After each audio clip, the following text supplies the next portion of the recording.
Welcome to video 2 of lesson 1. Let us look at the effect of changing a side length on the surface area. So example 1. Paulette determined the surface area of the smaller box to be 236 square inches.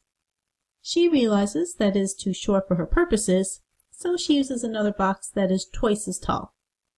She reasons that the surface area should double because the height was doubled. Is she correct? So let's start by writing in the dimensions of the larger box. Now the length and the width didn't change, so it stays 8 inches and 5 inches, but the height was doubled. So this becomes 12 inches. Now we're told that the surface area of the smaller box was 236 square inches. And we're wondering if the surface area of the larger box is twice that. So what is 236 times 2? That is 472 square inches. So we're wondering, is the surface area equal to this? So let's write out the formula to find out. So the formula for the surface area of a rectangular prism is 2 times the length and the width plus 2 times the length and the height plus 2 times the width and the height.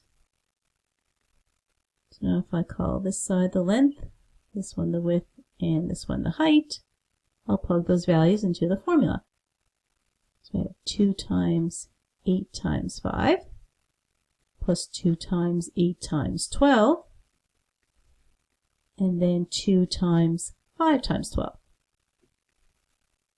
Now putting all that in the calculator, I get 392 square inches. So not double at all. So let's say that no, the surface area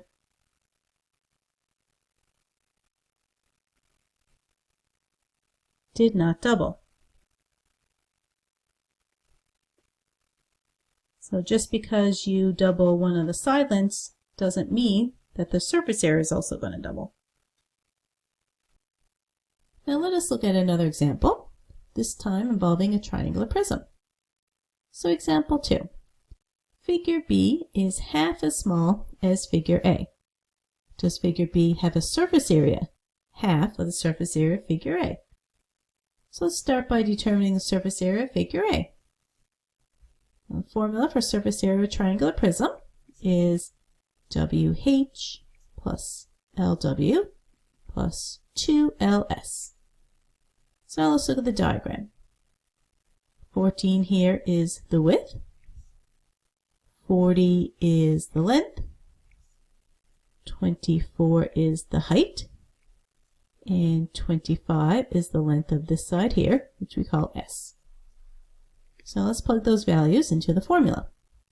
We have 14 times 24 plus 40 times 14 plus 2 times 40 times 25.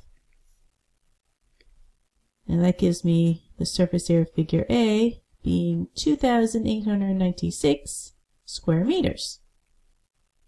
Now let's figure out what half of that is. So 2,896 divided by 2 is 1,148 square meters.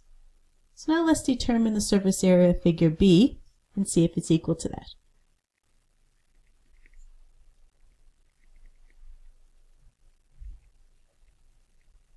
Now figure B is half the size of figure A. So in the formula, I'm just going to half all the values from over here. So instead of 14, I'll say 7. And instead of 24, we'll have 12. Now half of 40 is 20. And then we have 7. And then we'll have 2. We don't have to because that's part of the formula. That's not a side length. And L would be 20 here, and half of 25 is 12.5. So I get that the surface area of figure B is 724 square meters.